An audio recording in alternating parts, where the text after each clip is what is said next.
Before we start our practice today, I just wanted to go over a quick little extra set of examples to help us understand a little bit about Q and K and equilibrium.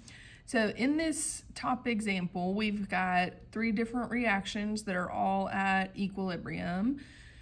And the first part asks us to assume that each particle drawn represents 1 mole dissolved in 1 liter of solution. So 1 particle is a 1 molar solution. And we want to calculate the K values for each of these reactions. We're calling it K because it's telling us that it's at equilibrium. So for reaction 1,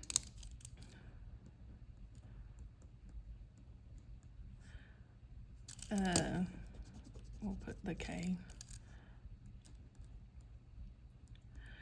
Remember, we've got products over reactants. So our products are going to be the AB molecules, which are the ones that are kind of stuck together. We've got 2 of those. So that'll be a 2 molar over, and then we've got 2 of whichever A or B and 2 of the other. So 2 times 2.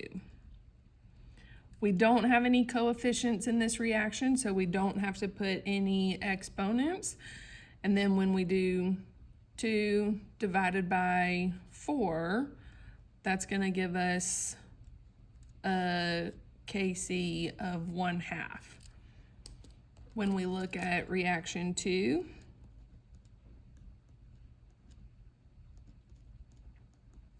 our products, again, are going to be the ones that are kind of smushed together. So we've got 3 of those. And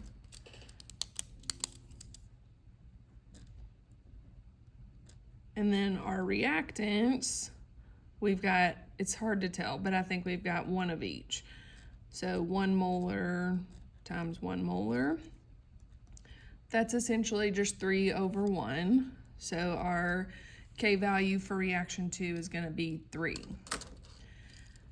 And then for reaction 3, we have, I think just 1 product.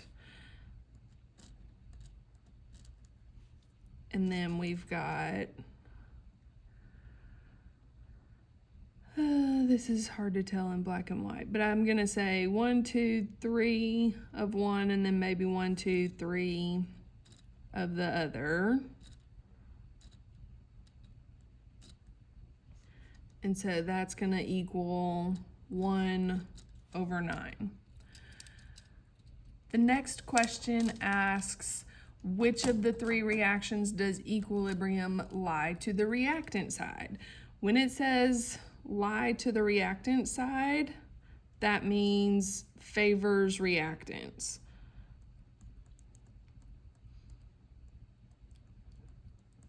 So which one is going to have more reactants than products at equilibrium? So when we look at that, if it's got more reactants than products, then we know that K is going to be less than 1. We have 2 reactions with a K less than 1. So we could say both 1 and 3. But 3 lies further on the reactant side.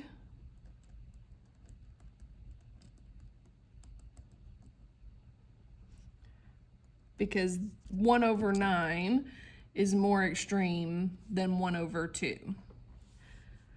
The next example gives us a particle diagram for the reaction of A changing into B, where A is represented with the white spheres and B is represented with the black spheres.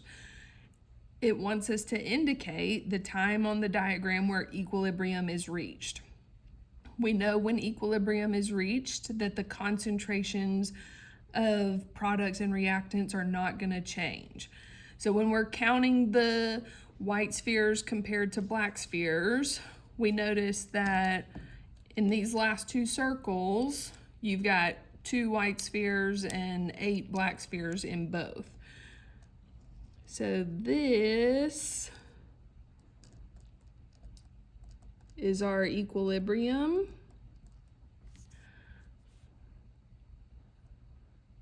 We want to note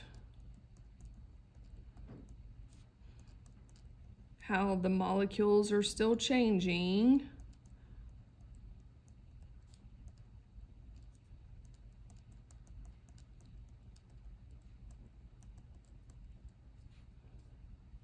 But the ratio is consistent.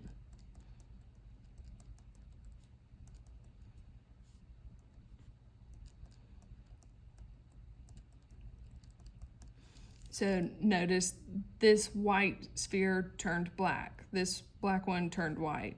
This one stayed the same, but you've got some change in there, but it's still a 2:8 ratio in both of those circles. So I would say that's where equilibrium was reached.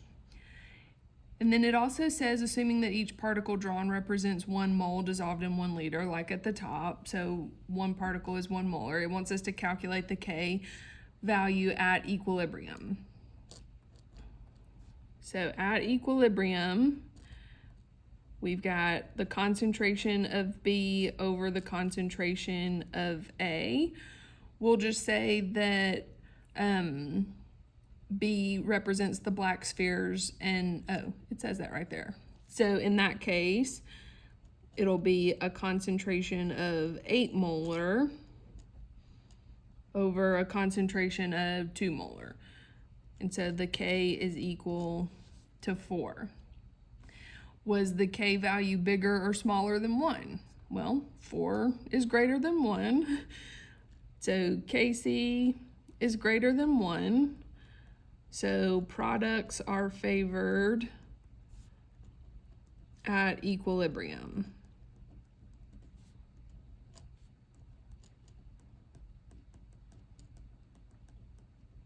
Which we can see you've got a higher concentration of products than you do of reactants.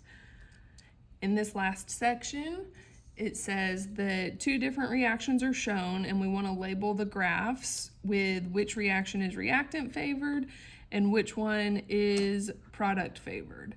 So on the first one, you've got a higher amount of products at equilibrium. So this one is product favored. For the one on the right, we've got a higher amount of reactants at equilibrium. So this one is reactant favored.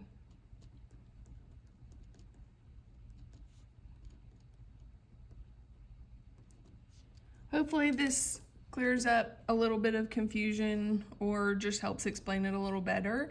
You're going to work on practice 12.3 today, and then tomorrow we'll cover our next concept. See ya.